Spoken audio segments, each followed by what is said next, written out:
అధిక బరువు అనేక సమస్యలకు కారణం. సాహితీ యోగా ఆన్లైన్ క్లాసులో జాయిన్ అవ్వండి.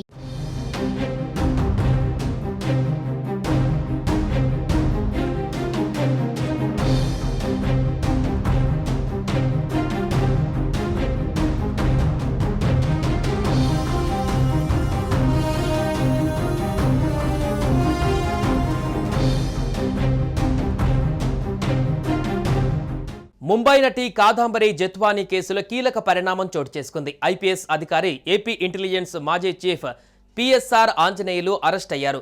ముంబై నటి జత్వానీకి వేధింపుల కేసులో ఏపీ సిఐడి అధికారులు ఆయన్ను హైదరాబాద్లో అదుపులోకి తీసుకున్నారు. ఈ కేసులో ఆంజనేయులను పూర్తి స్థాయిలో సిఐడి అధికారులు విచారించనున్నారు. దీంతో ఆయన్ను హైదరాబాద్ నుంచి ఏపీకి తరలించారు. గత వైసీపీ ప్రభుత్వ హయాంలో పిఎస్ఆర్ ఆంజనేయులు ఇంటెలిజెన్స్ చీఫ్గా పనిచేశారు. ప్రస్తుతం ఆయన సస్పెన్షన్లో ఉన్నారు. మరోవైపు ముంబై నటి ఫిర్యాదు కేసులో పిఎస్ఆర్ ఆంజనేయులు రెండవ నిందితుడిగా ఉన్నారు. ఈ కేసులో ఇప్పటికే విజయవాడ మాజీ సిపి కాంతి రాణా, ఐపీఎస్ అధికారి విశాల్ గున్ని సస్పెండ్ అయ్యారు. విజయవాడలో ముంబై సినీ నటి కాదంబరి జత్వానీ పైన గతేడాది కేసు నమోదైంది. వైసీపీ నేత విద్యాసాగర్ పై తాను పెట్టిన కేసును ఉపసంహరించుకునేలా ఒత్తిడి చేయడానికి తనపైన ఆ కేసు పెట్టారని నటి ఆరోపించింది. ఆ సమయంలో పిఎస్ఆర్ ఆంజనేయులు ఇంటెలిజెన్స్ చీఫ్గా ఉండగా విజయవాడ సిపిగా కాంతి రాణా, డీసీపీగా విశాల్ గున్ని ఉన్నారు. వైసీపీ నేత విద్యాసాగర్ ఫిర్యాదుతో నటితో పాటు ఆమె తల్లిదండ్రులు, సోదరుడి పైన కూడా కేసు నమోదు చేశారు.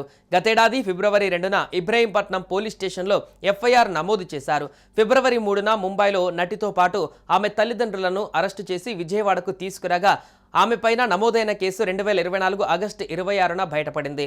అనంతరం జత్వానీ స్వయంగా విజయవాడకు వచ్చి విజయవాడ సిపి రాజశేఖర బాబును కలిసి ఫిర్యాదు చేయగా ఐపీఎస్ అధికారులు పిఎస్ఆర్ ఆంజనేయులు, కాంతి రాణా, విశాల్ గున్ని సస్పెండ్ చేశారు. కాగా గతేడాది సెప్టెంబర్లో వైసీపీ నేత విద్యాసాగర్, ఐపీఎస్ అధికారులపైన కేసులు నమోదయ్యాయి. దీంతో ఆ రెండు కేసులను సిఐడి దర్యాప్తు చేస్తుంది.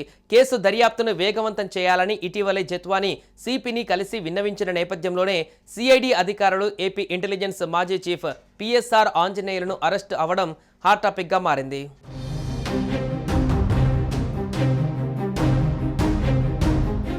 సుమన్ టీవీలో మీ పర్సనల్ అండ్ బిజినెస్ ప్రమోషన్స్ కోసం కింది నెంబర్కి కాంటాక్ట్ చేయండి.